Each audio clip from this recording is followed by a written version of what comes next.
Bonsoir à tous. À la une de ce journal, l'opposition tchadienne dénonce un coup d'État institutionnel opéré au lendemain de la mort d'Idriss Déby Itno. Elle rejette toute dévolution monarchique du pouvoir et met en garde les autorités françaises de ne pas s'immiscer dans les affaires internes du Tchad.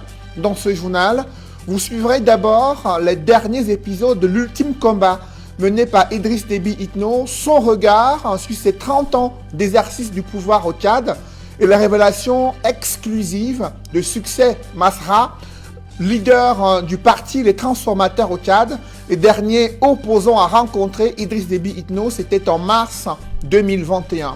Elle repose désormais en paix aux côtés de son époux. Germaine Aïdjo a été inhumée à Dakar au Sénégal en présence de quelques ressortissants camerounais ayant effectué le déplacement pour son ultime voyage. Séquence émotion au cœur de ce journal.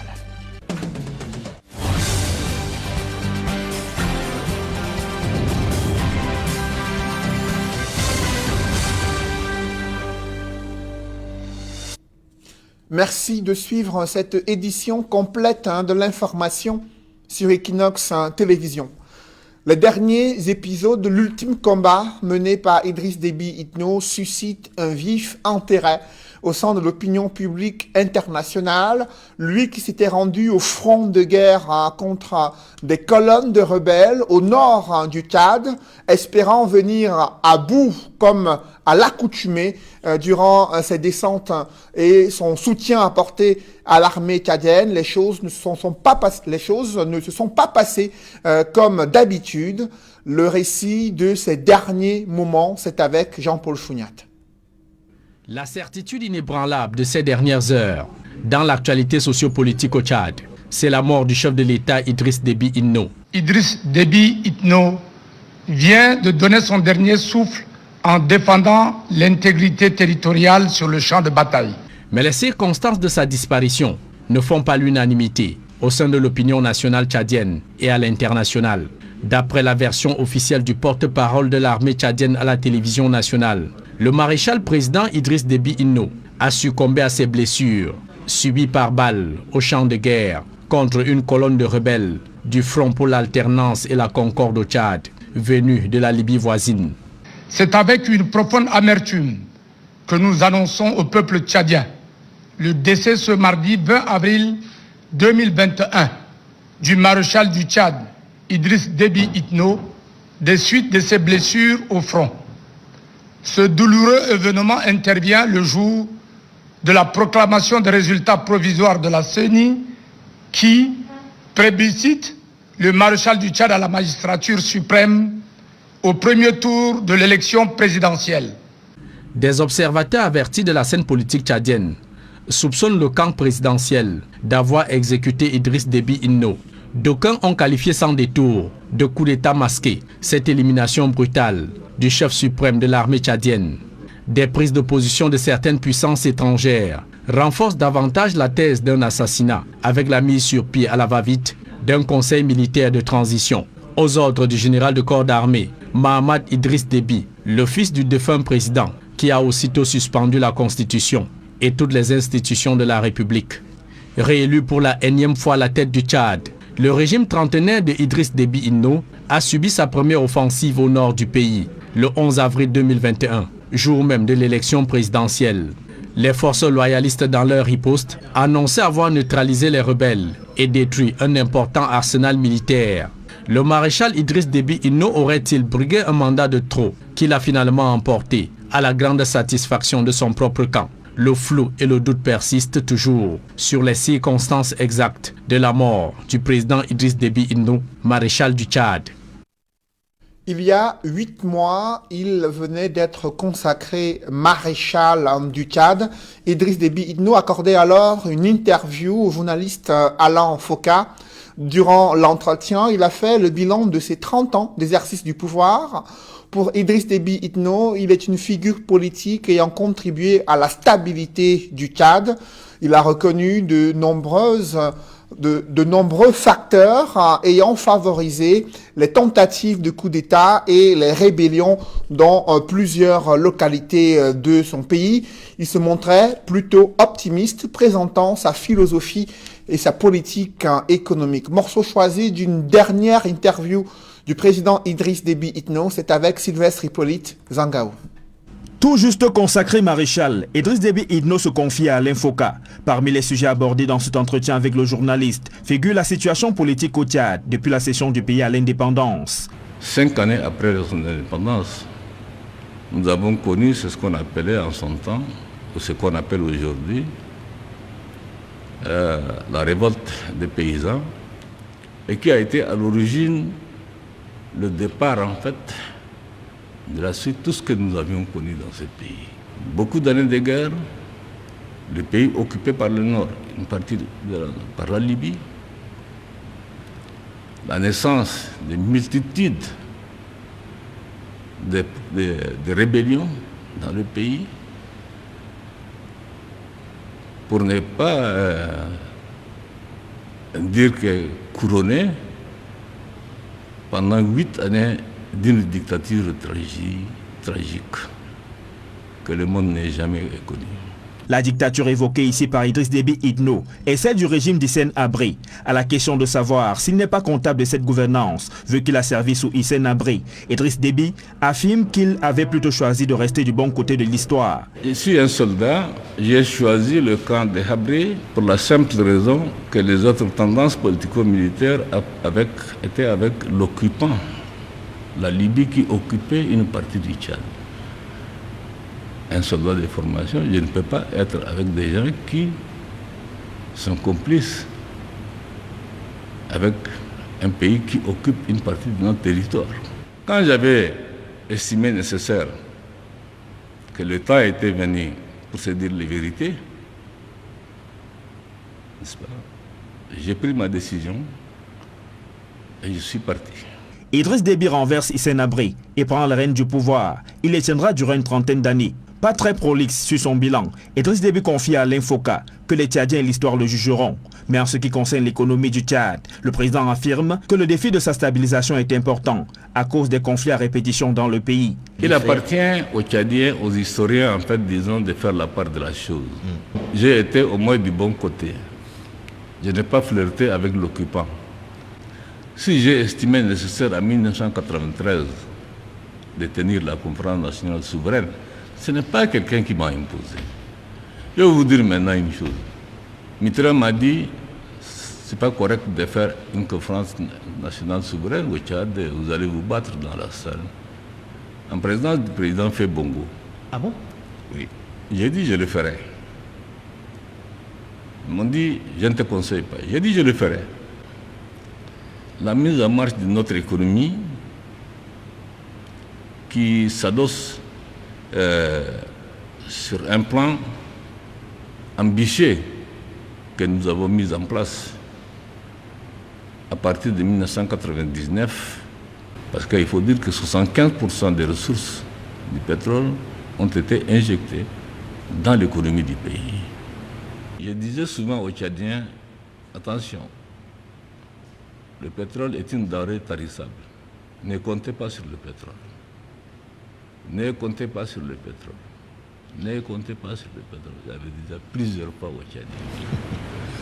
Et je pense que l'histoire nous a rattrapés. L'histoire nous a rattrapés. En moins d'une semaine, on a passé le baril à $110, de $110 à $30. En une semaine. C'est un choc terrible. Mais nous avons tenu. Sur la modification de la Constitution, notamment la possibilité pour le président de la République d'être élu autant de fois et l'âge pour être candidat à l'élection présidentielle ramené de 40 à 45 ans. Idriss Déby affirmait qu'il n'en était pas responsable et que c'est l'Assemblée nationale qui en a décidé ainsi. Au lendemain du décès d'Idriss Déby Itno, comment réagit la communauté internationale? La France prend acte de la mise en place d'un conseil militaire de transition et propose que ce conseil assure une transition pour que les civils reprennent le pouvoir, alors que les États-Unis insistent le retour de l'ordre constitutionnelle au Tchad. Les réactions de la classe politique internationale et des pays partenaires du Tchad, c'est avec Gladys Sidi. Un allié, un ami courageux, un soldat, un président qui a œuvré sans relâche pour la sécurité du pays et la stabilité de la région durant 3 décennies. C'est l'hommage de la France à Idriss Déby Itno. L'Élysée a aussi exprimé son ferme attachement à la stabilité et à l'intégrité territoriale du Tchad et dit prendre acte de l'annonce par les autorités tchadiennes de la mise en place d'un conseil militaire de transition. Toutefois, la France souligne l'importance que la transition se déroule dans des conditions pacifiques, dans un esprit de dialogue avec tous les acteurs politiques et la société civile, en vue de permettre le retour rapide à une gouvernance inclusive s'appuyant sur les institutions civiles. Si la France, dans sa sortie, semble adouber la transition militaire actuelle au Tchad, les États-Unis de leur côté sont pour une passation de pouvoir dans la paix et conformément à la constitution tchadienne. Le département d'État a condamné les récentes violences et pertes de vie au Tchad et dit être solidaire du peuple tchadien en cette période difficile.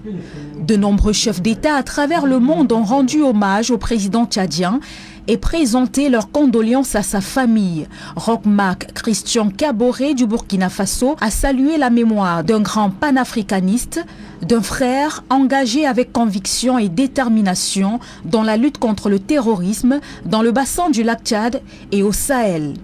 Au Cameroun, le président Paul Biya a déploré une immense perte pour le Tchad, l'Afrique centrale et le continent qu'il aura servi sans relâche. Le président du Cameroun a par ailleurs adressé ses condoléances au Conseil militaire de transition. Le président nigérien Mohamed Bazoum a quant à lui présenté ses condoléances attristées à sa famille et au peuple tchadien. Mamadou Issoufou, l'ancien président du Niger, dit avoir appris avec émotion la disparition brutale du président Idriss Déby. Alassane Dramane Ouattara salue la mémoire d'un grand homme courageux et engagé pour la paix au Sahel. L'Union africaine dit être solidaire du gouvernement et du peuple de la République du Tchad en cette période difficile et se joint à eux pour pleurer la perte d'un champion des efforts de l'Afrique pour offrir un continent pacifique sûr et durable. Le président gabonais Ali Bongo a salué Idriss Déby, le combattant, et adressé ses condoléances au peuple tchadien. Le président congolais Félix Tshisekedi a lui aussi adressé ses condoléances au peuple tchadien. Âgé de 68 ans, Idriss Déby Itno est décédé alors qu'il avait été annoncé vainqueur de la présidentielle du 11 avril dernier avec 79,32% des voix. Il aurait entamé son 6e mandat. Le Conseil militaire de transition a décidé d'un couvre-feu de 18h à 5h, ainsi que la fermeture des frontières aériennes jusqu'à nouvel ordre et un deuil national de 14 jours. Pour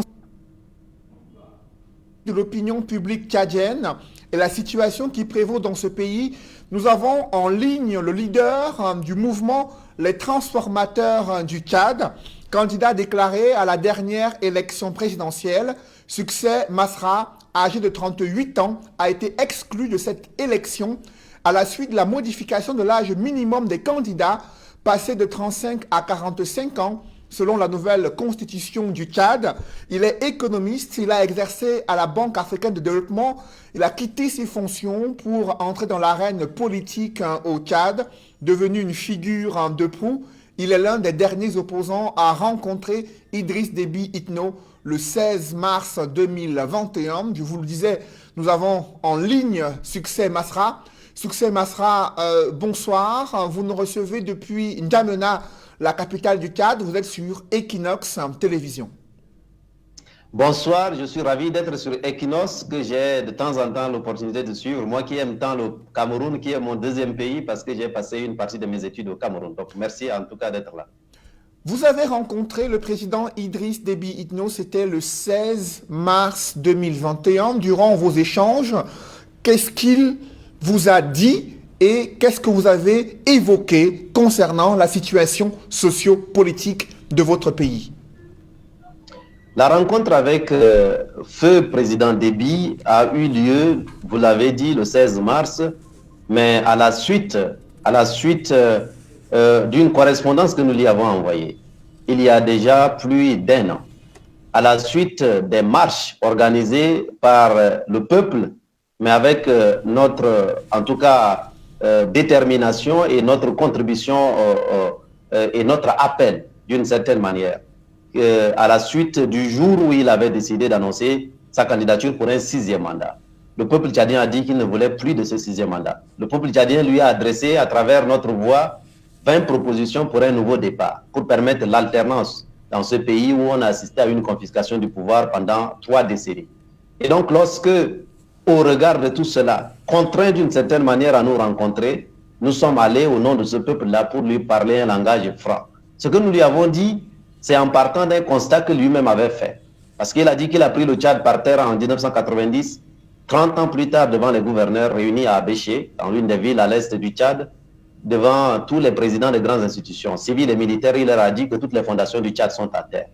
Et donc, c'est de ce constat-là que nous sommes partis pour dire, vous êtes d'accord, nous sommes d'accord avec vous que toutes les fondations de la nation tchadienne sont à terre, il faut donc les relever. La meilleure manière de les relever, c'est de permettre à ce que des énergies nouvelles viennent aux commandes, non pas décrétées, mais choisies par le peuple dans un vote ouvert, inclusif, qui permettent ainsi que vous puissiez vous reposer et que le peuple tchadien choisisse ceux qui vont conduire le bateau Tchad à une prochaine destination. Et donc le moment est venu pour vous de vous reposer. C'est ça que nous lui avons dit, et que le 6e mandat était un mandat inopportun et que s'il s'entêtait, vu l'état de la situation du Tchad, avec des conflits, avec une espérance d'un peuple qui attend, avec des mouvements rebelles, etc., s'il forçait la chose, il allait finir par la petite porte. Nous aurions aimé ne pas avoir autant raison. Aujourd'hui, l'histoire est en train de nous donner raison.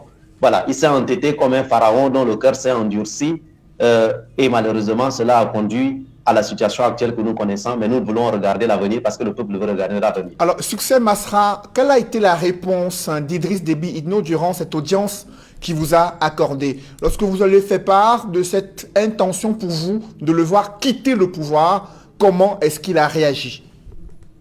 J'ai vu un homme qui était fatigué, un homme qui m'a signifié que le pouvoir était comme une cage dorée, qui ne se sentait plus en liberté, un homme qui a fini de dérouler son tapis et qui n'avait plus rien à proposer, mais comme par je ne sais plus quelle alchimie, j'ai vu quelqu'un qui avait peur de son avenir, qui se posait des questions de ce qui pourrait lui arriver, et je crois qu'il exprimait là peut-être aussi quelque chose que beaucoup de chefs d'État de la sous-région Afrique centrale notamment se posent comme question. Qu'est-ce qui va leur arriver une fois qu'ils ne seront plus au pouvoir? Nous avons donc essayé de le rassurer sur la possibilité qu'il sorte par la grande porte et le peuple tchadien pourra lui offrir une porte de sortie honorable. C'est une réflexion globale que nous devons mener. Mais il ne s'est pas opposé à cela, et c'est la preuve d'ailleurs qu'à la sortie de cela, je lui avais proposé que nous repartions vers les autres acteurs, parce qu'il nous a reçus comme président du parti Les Transformateurs à la suite d'une correspondance que nous lui avons envoyée pour lui parler de cet avenir-là. Sans lui, mais qu'il doit contribuer à cet avenir sans lui d'une certaine manière.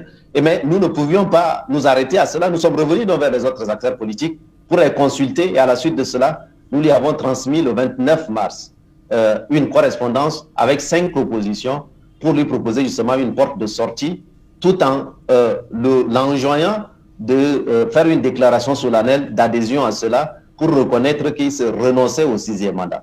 Et donc, il avait accepté le principe de la transmission de ce document et des propositions. Nous le lui avons envoyé, mais vous savez, les habitudes, on l'a peut-être dur, il a continué à faire sa campagne jusqu'à ce que, à la fin de tout cela, toute la coalition des opposants exclus à la fois du système politique, de la société civile crédible, nous avons fait une déclaration commune 2 jours avant son décès pour lui adresser, pour lui dire, comme le peuple tchadien, entre-temps, a boycotté l'élection présidentielle, il était temps pour lui d'en tirer les leçons et d'accepter de se reposer en organisant un dialogue. Faute de quoi, je crois que le pays risque de devenir ingouvernable. Il n'a pas voulu nous entendre. Malheureusement, nous connaissons donc aujourd'hui la suite qui, aujourd'hui, ouvre des perspectives nouvelles, mais sur lesquelles nous devons aussi aller avec les exigences qui sont aujourd'hui celles du peuple qui s'est mis debout et qui marche. C'est jamais arrivé dans l'histoire du Tchad. Plus de 400 personnes ont été arrêtées, torturées, violentées, 10 semaines de marche consécutives, un boycott historique dans l'histoire de notre pays. Tout ça, ce n'est jamais arrivé. Donc le peuple tchadien est en train de se mettre debout pour gagner sa liberté. Alors, Succès Masra, il y a eu cette annonce officielle intervenue mardi dans l'après-midi, annonce du décès d'Idriss Déby Itno, président du Tchad, tombé les armes à la main sur le front de guerre au nord de votre pays. Dans quel état d'esprit se trouvent les Tchadiens à la suite de cette annonce du décès du président tchadien? On aurait pu éviter cela. Parce que ces mouvements rebelles à répétition, c'est une réponse à ce que M. Déby lui-même disait. Il disait qu'il n'était pas venu au pouvoir par un billet d'Air Afrique ou d'un bus, qu'il était venu par le sang. Il a fait de l'armée et de la guerre une rente politique. C'est par ça que Dieu l'a confondu et Dieu a voulu mettre fin à sa vie à travers cela. C'est dommage, mais laissons les morts enterrer les morts. Les Tchadiens se posent des questions sur leur avenir. Et je crois que c'est ça. Ils se posent des questions sur leur avenir, sur ce qui va leur arriver, sur quel sera le type de leadership que nous allons pouvoir ensemble asseoir. Je crois que c'est ça, en tout cas, la préoccupation majeure. L'état d'esprit des Tchadiens, c'est l'état d'esprit des sentinelles, qui ont l'impression qu'on veut, d'une certaine manière, enlever leur espérance. On a voulu, les Tchadiens ont dit qu'ils ne veulent pas du système Déby. Le système Déby ne se résume pas à M. Déby. M. Déby, c'était le chef du système Déby. Mais les Tchadiens veulent mettre fin au système Déby pour aller vers autre chose. On est en train de vouloir leur imposer la mutation du système Déby en imposant la même chose qui doit continuer. Donc, alors, parlant de ce système Succès Masra, ils ne sont pas d'accord avec cela. Oui. Parlant de ce système Succès Masra, il y a le Conseil militaire de transition qui a été mis en place pour une durée de 18 mois, renouvelable une seule fois selon la charte de ce conseil. Également, c'est son fils, le fils du défunt président Idriss Déby Itno, le général Mahamat Déby Itno, qui prend la tête de ce conseil militaire de transition.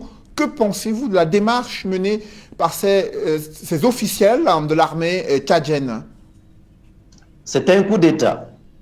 Et comme c'est un coup d'État, est-ce qu'on est en train de dire qu'il n'y a pas de problème dans cette sous-région Afrique centrale, dans cette Afrique, si on organise un coup d'État? C'est un coup d'État dans la mesure où la constitution actuelle ne prévoit pas que ce soit l'armée qui prenne le pouvoir, dans les circonstances que nous connaissons là. Oui, cette constitution a ses limites, nous aurons l'occasion de revenir là-dessus, mais il faut partir déjà du minimum. Et constatant les limites, justement, un dialogue va nous permettre d'y ajouter ce qui manque, dans une intelligence collective, en réunissant tous les Tchadiens autour de la table de la discussion. Là est le chemin de l'avenir. Les Tchadiens ne veulent pas d'une transmission dynastique du pouvoir, même pas pour une minute, même pas pour une journée. Mais là, nous assistons à un double péché.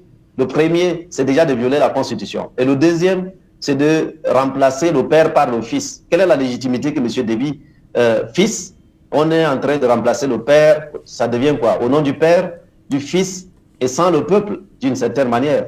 Cela ne nous amènera évidemment nulle part. Ça, les Tchadiens n'en veulent pas. Donc, cette violation de la Constitution est inacceptable. Cette transmission dynastique qu'on est en train de vouloir, à travers ça, créer un précédent. Demain, M. Biya va mettre Franck là-bas.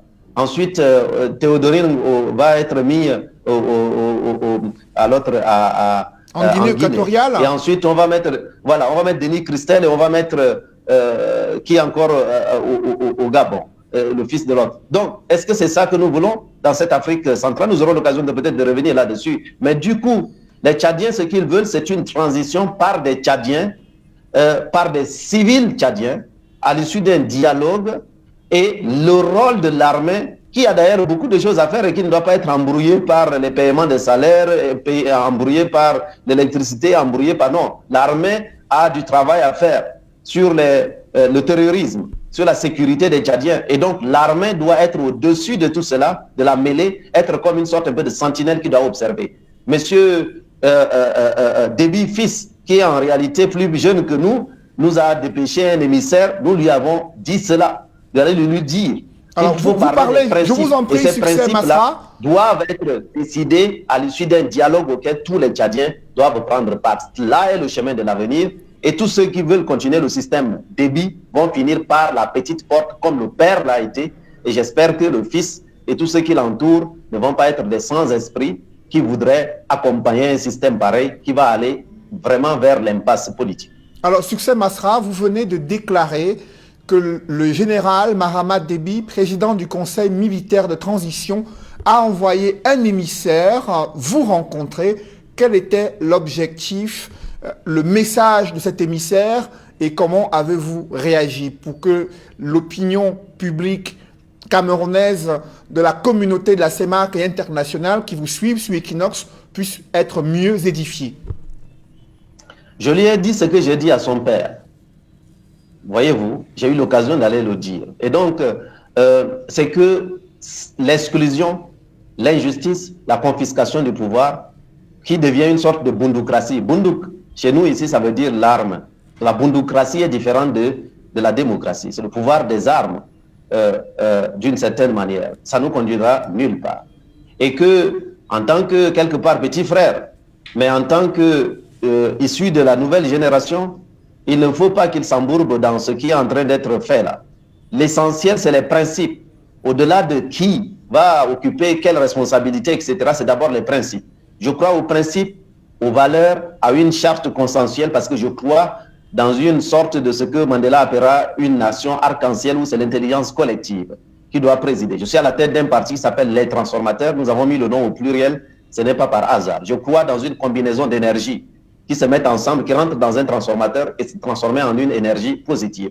C'est ça l'esprit qui nous guide. Donc, moi, je crois que le rôle de l'armée, c'est d'accompagner une dynamique civile à laquelle nous devons nous associer tous en nous asseyant à la table de la discussion. Donc, la première chose à faire, c'est ce dialogue que nous devons convoquer. Et ce qui avait été prévu dans la Constitution pour assurer l'intérim, il doit pouvoir convoquer ce dialogue pour que nous y ajoutons les intelligences pour définir la suite. Quelle doit être la durée de la transition? Pourquoi 18 mois? Pourquoi pas 12 mois et 6 mois? Est-ce que quelqu'un peut justifier ça aujourd'hui? Et on met du renouvelable. Et ben, à la veille de la fin de la du premier renouvellement, donc après 3 ans, on peut créer une situation de crise et dire que voilà encore une situation exceptionnelle qui nécessite qu'on puisse proroger, non? Vous voyez, on a déjà été habitué à ça. Et les Tchadiens ont été habitués très souvent à la confiscation du pouvoir par l'armée. Durant les 61 années, on n'a jamais assisté à une alternance démocratique. C'est ça que nous avons dit à Déby fils, qu'il doit rentrer dans l'histoire en étant le tout premier à organiser. Il n'a pas voulu entendre, il a fini par la petite porte. Les Tchadiens ne veulent pas non plus d'une solution militarisée jusqu'au boutiste.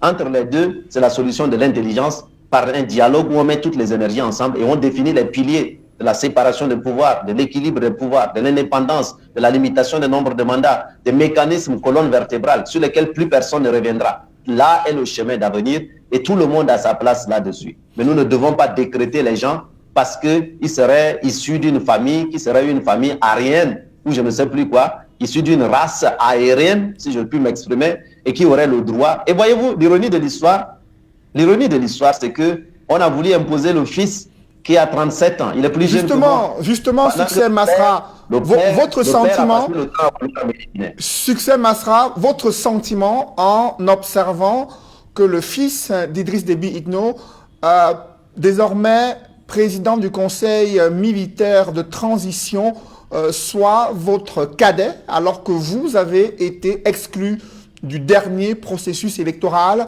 ayant conduit à la victoire contestée du président Idriss Déby Itno. Quel est votre sentiment? Le président défunt avait constaté l'adhésion massive des populations à la dynamique du mouvement et ensuite du parti Les Transformateurs. Et il n'avait pas d'autre argument pour nous éliminer de la vie publique. Il nous a fait approcher par des émissaires pour nous proposer des postes. D'abord le Premier ministre que nous avons décliné, ensuite le vice-président que nous avons décliné, parce que nous avons dit que nous ne sommes pas candidats à un poste nominatif. Nous avons déjà eu à faire notre carrière à l'international, dans des postes sur concours. Nous sommes rentrés au pays pour servir le pays et nous sommes candidats à la présidence de la République.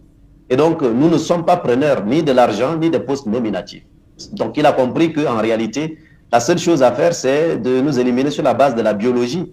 Donc, il a augmenté artificiellement l'âge, alors que nous avons eu déjà un président de 35 ans, plus jeune que moi, qui est vivant. Ce n'était pas le pire des présidents. Le pire des présidents du Tchad, ce n'était pas le plus jeune président.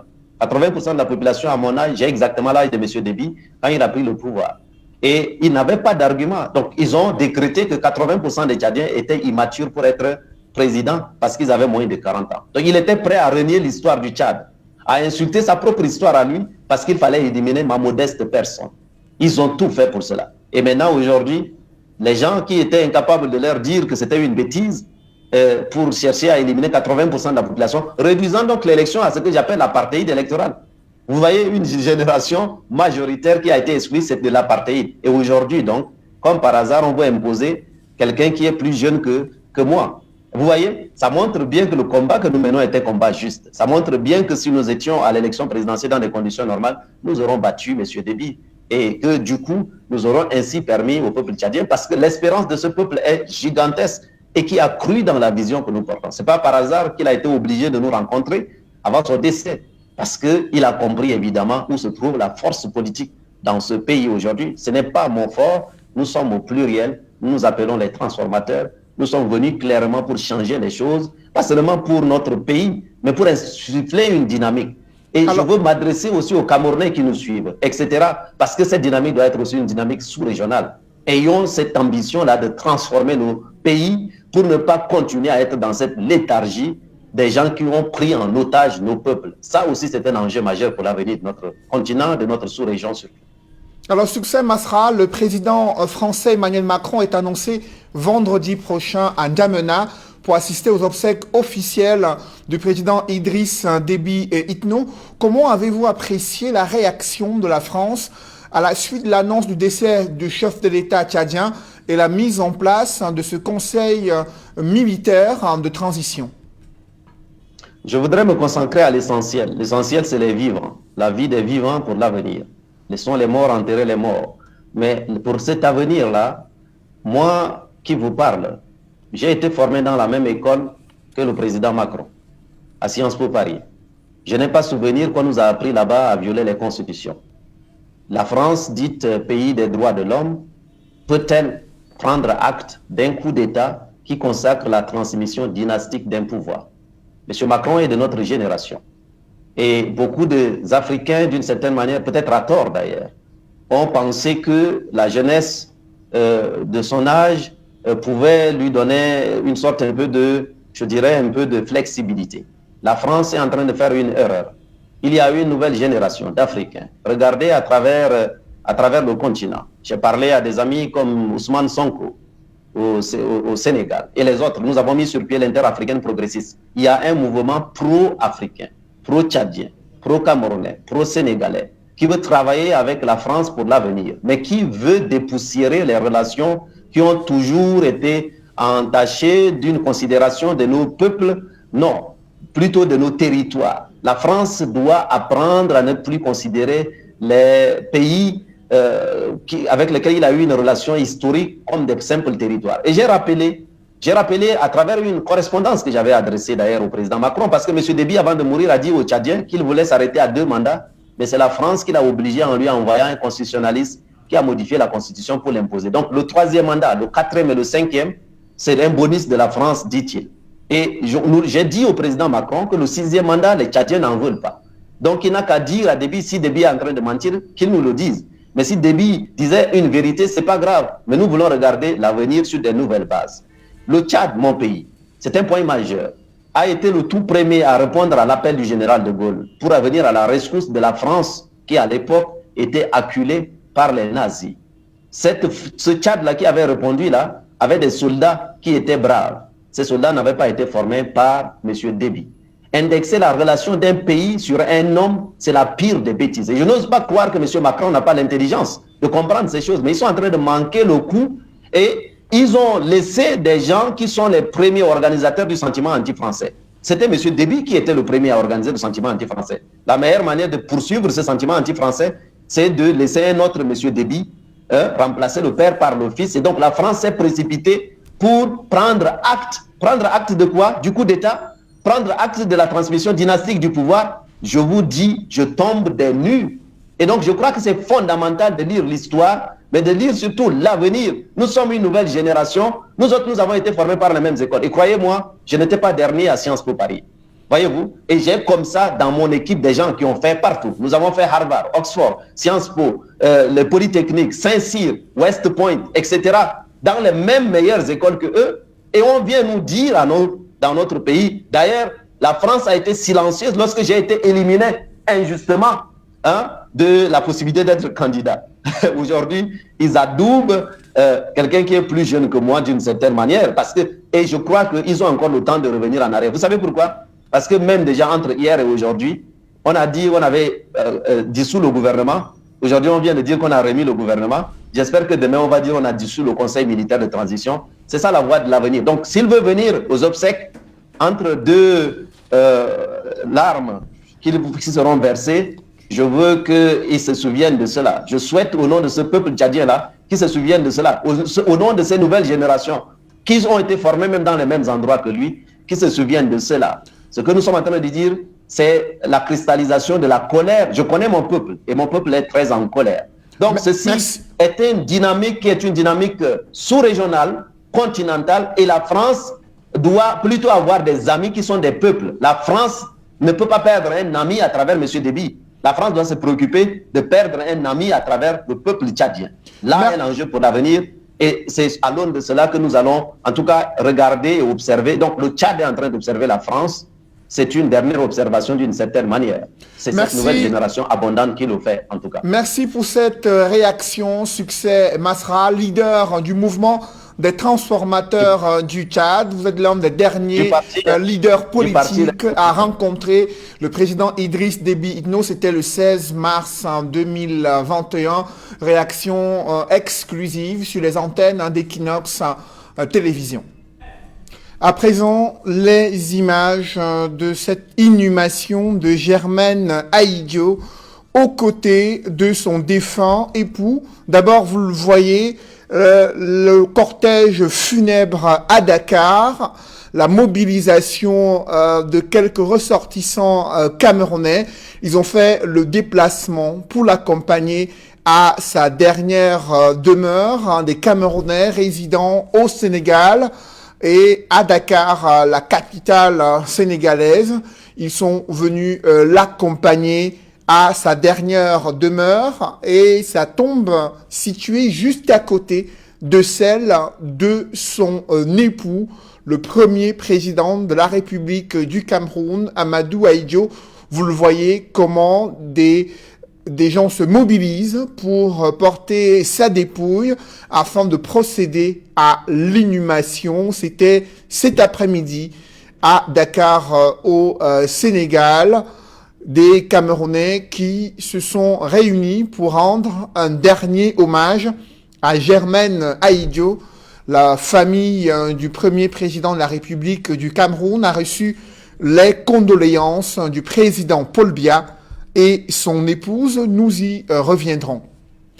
Mesdames, messieurs, c'est la fin de ce journal. Juste après cette édition de 20h, retrouvez Serge Alain Rotou et ses invités pour le débrief du journal sur le plateau d'Equinox Soir en direct de Yaoundé.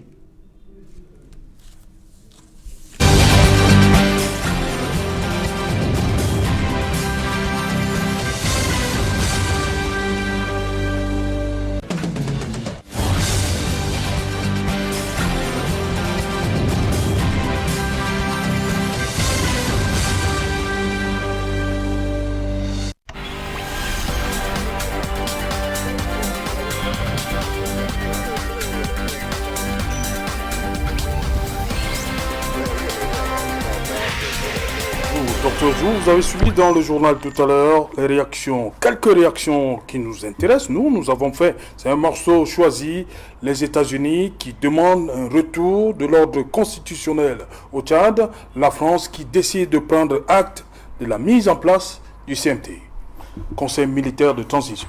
Réaction. Tout à fait, on ne peut qu'attendre cela des États-Unis, de savoir qu'un pays qui a une constitution n'a qu'à la respecter. Et la Constitution a des dispositions qui prévoient que si un tel événement arrive, voilà ce qui va se passer. Mais si c'est juste pour faire du make-up, du maquillage institutionnel que l'on prévoit ces choses, il n'y a pas de sincérité. Il n'y a pas de sérieux entre les acteurs et même les populations ne font pas confiance à leurs dirigeants. Donc, et c'est pour cela que j'insistais sur la place des institutions, la solidité des institutions, parce qu'elle est gage de la stabilité politique. Bon, je ne sais pas si on reviendra sur ce que cela a comme impact pour le Cameroun actuellement. Non, ça, c'est une autre émission. Bon, je vais quand même profiter pour dire, parce que nous sommes des Camerounais, pour dire que actuellement le Cameroun est en train de traverser une crise humanitaire qui risque de s'exacerber. Une crise humanitaire dans le sens où nous avons plus de 350 000 déplacés internes, ça sont les chiffres du MINAT en 2018, internes du fait de la guerre de Boko Haram. Plus de 160 000 déplacés internes du fait de la guerre au nord-ouest et au sud-ouest. Je parle des chiffres de 2018 du MINAT. Et si il s'ajoute que cette instabilité qui est en train de s'annoncer, puisque finalement l'incertitude fait que les populations évacuent, ne serait-ce que N'Djamena. Nous savons que les populations ne font que descendre du côté de Kousséri parce qu'elles ne sont pas rassurées, parce que le lendemain présage, reflète une guerre terrible, puisque quand un conseil militaire de transition arrive aux affaires et qu'il y a une rébellion qui de l'autre côté dit qu'elle n'entend pas, et qu'il y a une faction dans l'armée même qui dit à la transition militaire, au conseil militaire de transition, que cela ne présage rien de bon, c'est un conflit armé qui est en train de s'annoncer. Le Cameroun va encore accueillir toutes ces personnes, alors que nous savons que sur le plan économique, même ça ne va pas. Nous sommes sous assistance avec la Covid, avec nos propres problèmes. Je crois que le Cameroun, peut-être je le dis naïvement, mais je crois quand même que le Cameroun devrait jouer son rôle de locomotive de l'Afrique centrale, ne serait-ce que locomotive naturelle. Il aurait fallu que le leadership camerounais arbore sa tenue de locomotive réelle pour que cette situation-là n'aille pas vers où nous sommes en train de la voir aller là. Olivier dit, succès Masra, qu'on a vu dans le journal tout à l'heure, est président du parti des transformateurs au Tchad. Il n'a malheureusement pas pu participer à la présidentielle du 11 avril dernier. Pour lui, le 6e mandat qui a porté Idriss Déby à la tête du Tchad était le mandat de trop. C'est votre avis? Effectivement, c'était le mandat de trop. On peut le dire objectivement, mais si on s'en tient... Il a quand même été élu à 79%. Oui, je dis qu'on peut le dire si on s'en tient objectivement à la Constitution qui prévoyait que Idriss Déby pouvait se représenter. Mais c'était un mandat de trop sur le plan opérationnel. Il faut savoir que les Tchadiens en en avaient déjà marre d'Idriss Déby. Beaucoup de Tchadiens... Mais tant que la Constitution lui permet de se présenter. Oui, la Constitution lui permet de se présenter, mais le véritable problème, c'est que il ne peut pas. Idriss Déby, c'est lui-même qui choisit qui est son opposant. Quand vous êtes dans une situation où c'est un adversaire politique qui doit le challenger à une élection présidentielle, quand vous êtes dans une situation où les candidats de l'opposition, les candidats concurrents, parce que je n'aime pas beaucoup le mot opposition, les candidats concurrents sont enlevés en pleine campagne électorale, vous pensez que cela peut amener des gens à aller voter étant contents? Ils ne peuvent pas aller voter étant contents. Donc ce mandat, c'était un mandat de trop. Idriss Déby avait entraîné le pays dans un régime militaire où il régnait quasiment le hop-high. J'ai des amis tchadiens qui nous disent qu'au Tchad, il arrivait que les membres du clan Idriss Déby viennent enlever ou tuer des citoyens impunément.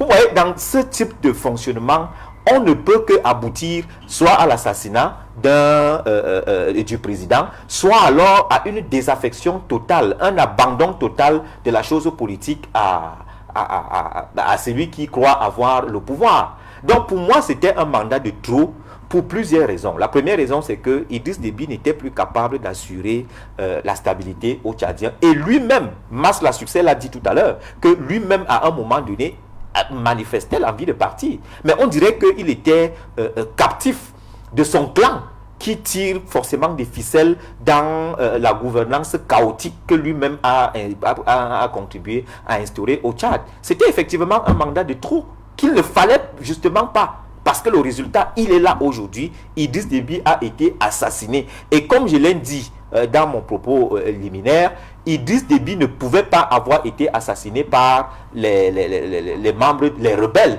parce qu'en tant que chef de guerre, il bénéficiait d'un véhicule hautement blindé, il bénéficiait d'une garde rapprochée qui était debout et d'une armée qui était en première ligne.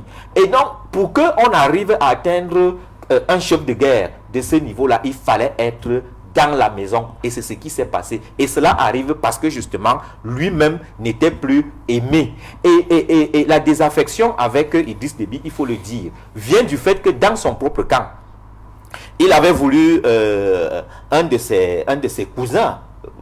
Quand je dis cousin, oui, un de ses cousins. Quand je dis cousin, vous savez, la famille africaine, quelqu'un de son clan, de sa tribu, hein, qui avait d'abord dénoncé les malversations financières de la fondation créée par Madame Idriss Déby. Voilà. Maintenant, la première des choses, c'était ça. La deuxième des choses, c'est que le gars a osé se présenter à l'élection contre Idriss Déby. Et ce qui s'est passé, c'est que Idriss Déby avait voulu le contraindre d'abord, il avait voulu l'arrêter. Et maintenant, l'escouade qui était allé l'arrêter n'a pas pu. La maman de ce gars est morte. À partir de là, il y a eu une scission dans le clan Idriss Déby. Il y avait d'un côté ceux qui le soutenaient, encore de l'autre côté ceux qui étaient contre. Et on peut comprendre que si l'ennemi a réussi à infiltrer sa garde rapprochée, on peut donc comprendre qu'il y a eu une désaffection, il y a eu un rejet total, au point où ce 6e mandat était effectivement de trop. Voilà, Aristide Mono, tout ce qui se passe aujourd'hui au Tchad nous rappelle, malheureusement, le cas de la RDC, avec le père Kabila et le fils. C'est pratiquement... Est-ce que, avec ce qui a annoncé au nord du Tchad, le fait, ça peut se passer de la même chose au Tchad, c'est-à-dire qu'on a vu en RDC, le fils quand même, il a pu tenir jusqu'à la passation avec Tshisekedi, transition politique, c'est ce qu'on appelle pacifique, c'est comme ça qu'on a appelé là-bas, en RDC. Est-ce que ce scénario peut se produire au Tchad? C'est-à-dire que le fils peut être président du Tchad, avec cette rébellion qui s'annonce. Vous savez, les États africains, les États entre guillemets, les quasi-États africains sont pratiquement des Siamois. Et tout simplement parce qu'ils partagent une même mère qui s'appelle la France. Et aujourd'hui, lorsque vous voyez ce qui s'est passé au Tchad, c'est pratiquement ce qu'on peut voir un peu partout. On a vu Obiang-Nguema avec Mathias Nguema, on a vu. Donc ce sont tout simplement des choses qui se répètent. En fait, on est dans Mathias Nguema, c'était son oncle. Voilà, donc vous voyez que nous sommes tout simplement dans la routinisation d'une habitude qui est en train de prendre corps, qui grandit depuis les indépendances, ainsi de suite. Lorsque vous regardez, parce que quand je parle des États siamois, regardez, je ne suis pas un spécialiste de la musique, mais regardez un peu la redondance des hymnes nationaux. Vous avez l'impression que c'est pratiquement les premières gammes de la Marseillaise. Lorsque vous regardez, lorsque vous observez leur drapeau, il y a soit un rouge vert, un vert ou jaune, ou un rouge vert jaune. Donc c'est pratiquement les mêmes choses et on se retrouve avec des mêmes pratiques. Donc on n'est pas, je ne serais pas surpris de voir le fils de Bongo, de Idriss Déby, devenir président. D'ailleurs, il est déjà président de la République parce que il a commencé à recevoir. Sa constitution, il a dit bien dans sa constitution qu'il est président de la République. Il a dit dans sa charte que désormais, c'est lui qui promulgue les lois. Donc, je pense qu'il n'y a plus autre chose à ajouter. Donc, il va accueillir le président Macron. Forcément. Donc, aujourd'hui, on se rend tout simplement compte que l'Afrique est loin de se départir de la France-Afrique. Parce que malgré tout ce qu'on peut dire autour de la souveraineté, on dit nous avons des hommes forts à la tête. On dit par exemple le président Biad résiste aux Français. On sourit tout simplement. Quels sont des éléments, des critères pour évaluer sa résistance?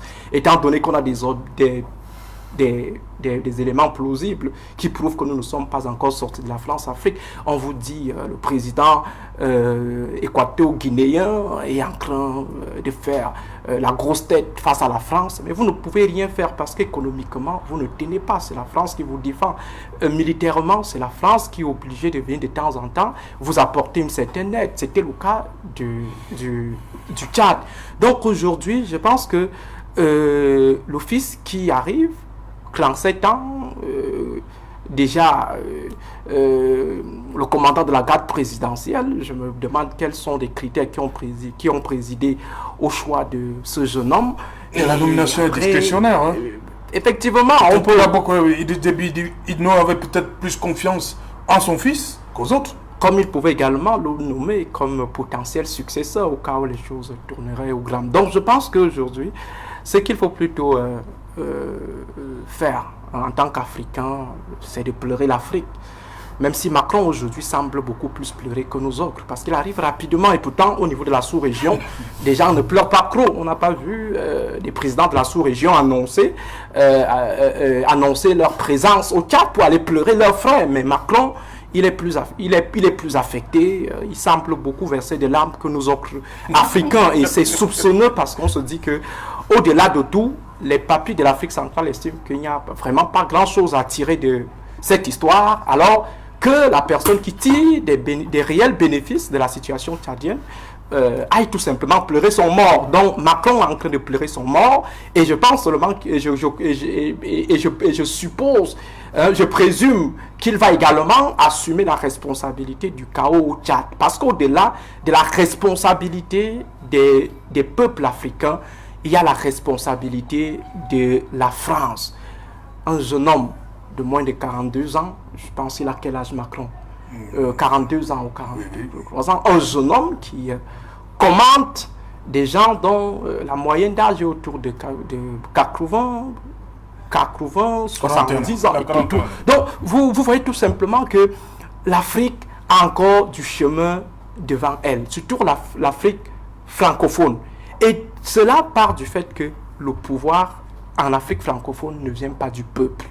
Lorsque le pouvoir est bâti sur le peuple, quelle que soit la puissance du néocolon, on va se retrouver dans une situation de la résistance de Ho Chi Minh, c'est-à-dire la guerre d'Indochine, où le peuple va défendre. Mais du moment où le pouvoir ne vient pas du peuple, ça vient plutôt de la France, ça vient plutôt des cercles ésotériques qui sont tenus par la France. Forcément, le peuple ne trouve pas un intérêt particulier à défendre celui qui est attaqué par la France. On laisse nos papis faire face à la France, et c'est comme ça que la France les fait et les défait. Donc aujourd'hui, je pense que pour nous autres Africains, il faut peut-être regarder cette situation avec beaucoup de condescendance, parce que M. Idriss Déby fondamentalement n'a pas travaillé, ne s'est pas mis à l'œuvre pour offrir au Tchad des institutions qui puissent survivre à sa modeste personne, mais il faut reconnaître intérieurement que l'Afrique doit procéder à une certaine introspection, l'Afrique centrale. Et la situation au Tchad, comme le relevait tout à l'heure Dr Zou, cette situation-là va forcément impacter plusieurs pays de la sous-région, tout simplement parce que la position stratégique du Tchad fait en sorte que moindre déstabilisation, tous les pays sont touchés. C'est le Tchad qui est en liaison avec le Sahel, c'est le Tchad qui est en liaison avec le Soudan, c'est le Tchad qui est en liaison avec la Libye, et on sait bel et bien pour ce qui est du cas de Boko Haram que Kousséri, de Boko Haram au Cameroun, Kousséri a été la capitale logistique de Boko Haram. Et lorsqu'on voit la position de Kousséri et N'Djamena, forcément, les mouvements venaient plutôt du côté du Tchad.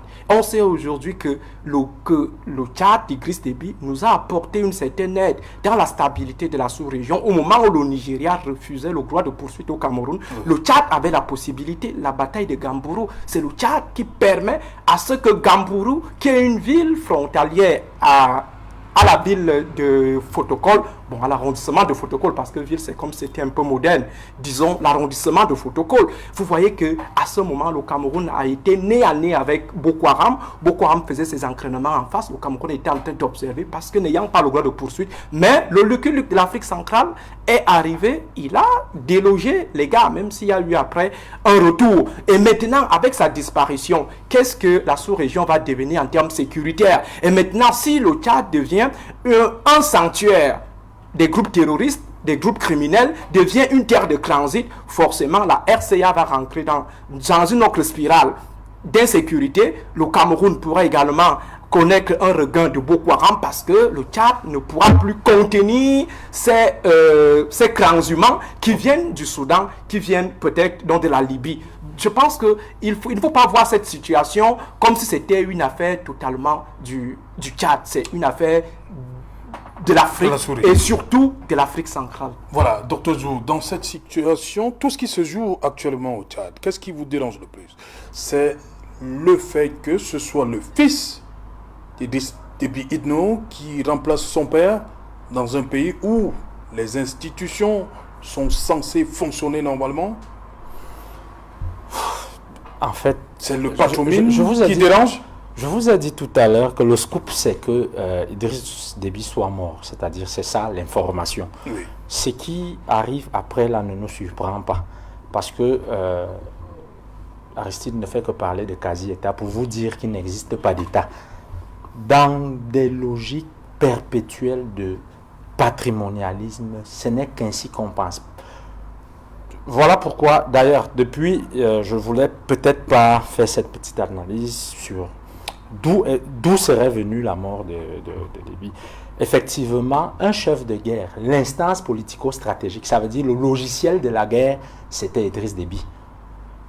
Si en face, Idriss Déby, c'est-à-dire sur le plan opératif, si Idriss Déby a été atteint normalement, la guerre s'arrête.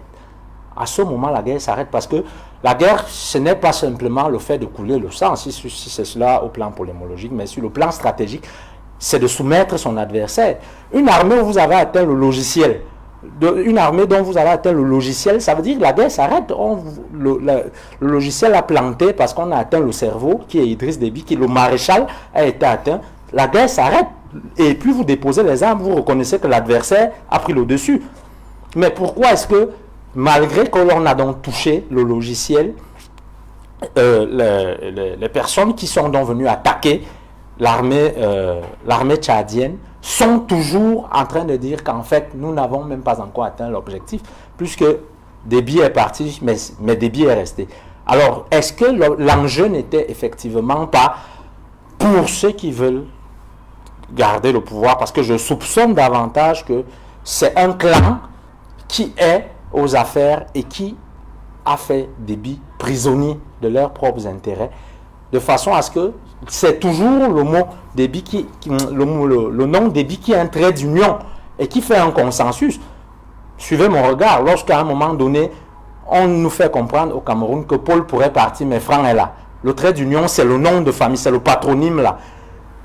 Effectivement, ça reste un levain de conflit dans nos pays. Et là, je parle même de toute l'Afrique centrale. Parce que vous parlez tout à l'heure de Massias Nguema, Obiangema Ali Bongo, qui vient après, Omar Bongo. Et on sait qu'après, Obiangema, son fils est en train d'être préparé.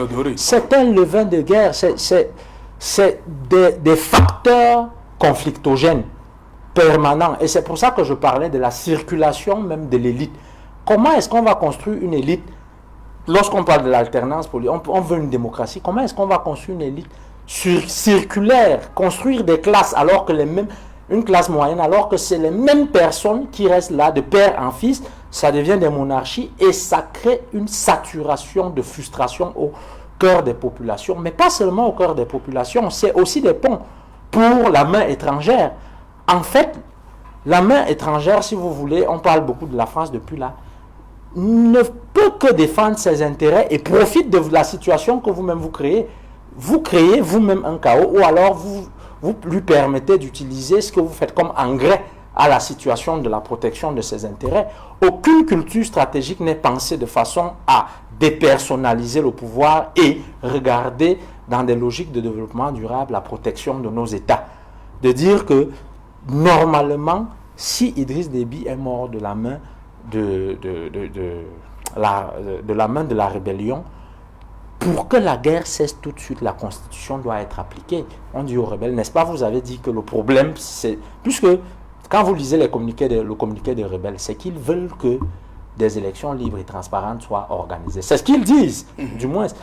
Donc, lorsque vous remettez un Déby, c'est que vous êtes en train de dire que non, la guerre doit même continuer. C'est un levain du conflit. Donc, à votre question, effectivement, Si c'est moi, ça me pose problème, mais ce n'est qu'un élément dans le grand ensemble de l'instabilité qui est permanemment construite parce que le pouvoir est un pouvoir individualisé. Voilà, rapidement, Mephisto dit, un débit qui remplace un autre, la guerre continue. Non, il faut voir un débit qui remplace un autre avec un autre embusqué, mécontent, et qui a aussi toute une armée derrière lui qui est prête à engager les hostilités. Il faut savoir que le Tchad, en ce moment-ci, court vers la situation de la Libye, où il y a deux camps qui s'affrontent. Mais sauf qu'au Tchad, il y a trois qui s'affrontent. Il y a d'un côté les FARC, il y a de l'autre côté le clan à Mahamat Déby, qui a pris le conseil de la transition, et de l'autre côté, il y a Zakaria Déby, qui est aussi là embusqué, parce que il faut relever ici que l'armée tchadienne en ce moment-ci est divisée. Il y a une partie qui conteste la paternité de Mahamat en disant que ce n'est pas le fils légitime de Déby et que s'il faille parler de succession, ce n'est pas lui qui doit le remplacer. Et de l'autre côté, il y a Zakaria. C'est-à-dire que... Donc vous voyez que voilà en réalité les éléments de configuration de la lutte pouvoiriste qui se peaufine. Parce que après l'inhumation de Déby, vous allez entendre des armes vont encore crépiter davantage, peut-être même plus qu'au moment où Idriss Déby était là. Malheureusement, cela risque d'impacter le Cameroun parce que forcément les gens vont fuir, ils viendront au Cameroun et ça fera des réfugiés supplémentaires. Voilà, docteur Aristide Monod, 30 secondes pour terminer. Parlant des réfugiés rapidement, il faut qu'on tire toujours des leçons de ce qui s'était passé avant. Je prendrai le cas de Boko Haram. Comment Boko Haram arrive au Cameroun? C'est à travers peut-être le prosélytisme qui a été mené longtemps, mais il faut dire que ce sont des flux de réfugiés venant du Nigeria qui ont aggravé la situation et créé des systèmes d'infiltration et de sanctuarisation de Boko Haram dans nos côtes. Donc aujourd'hui, si on se retrouve avec le pont d'Ngeli, submergé dans le pont qui relie le Cameroun au Tchad, si on se retrouve avec ce pont totalement submergé de réfugiés, forcément on peut voir quelques infiltrés, et surtout que l'Afrique, le bassin du lac Tchad, c'est en fait le site d'opérationnalisation de toutes les activités criminelles en Afrique francophone, lorsque vous regardez un peu bien. Et cette zone-là a toujours servi en fait de terre de sanctuaire, de transit, de refuge aussi. Et moi j'ai tout simplement peur. Il faut qu'on fasse extrêmement attention, et surtout qu'au Cameroun la situation n'est que reluisante. Nous avons le nord-ouest, nous avons Boko Haram au Nigeria, et aujourd'hui il y a des velléités de succession qui s'affirment. Il faut prendre au sérieux les signaux qui sont lancés par ceux qui pensent à un moment donné qu'il faut prendre des armes, et le Cameroun peut être déstabilisé à partir du nord. Merci Aristide Monod. Et c'est pratiquement 1014 km de frontière avec le Tchad. Avec le Tchad. Aristide Monod, l'université de Yaoundé 2.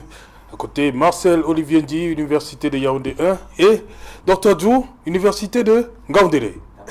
Merci. Ouais, ils l'ont vu. Voilà, madame, monsieur, nous sommes arrivés au terme de cette édition et qu'il en soit.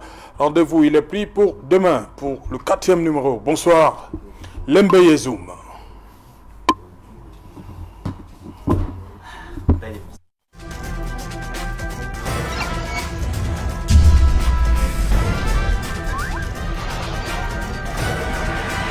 Equinox Télévision, au-delà de l'image, nous rendons compte.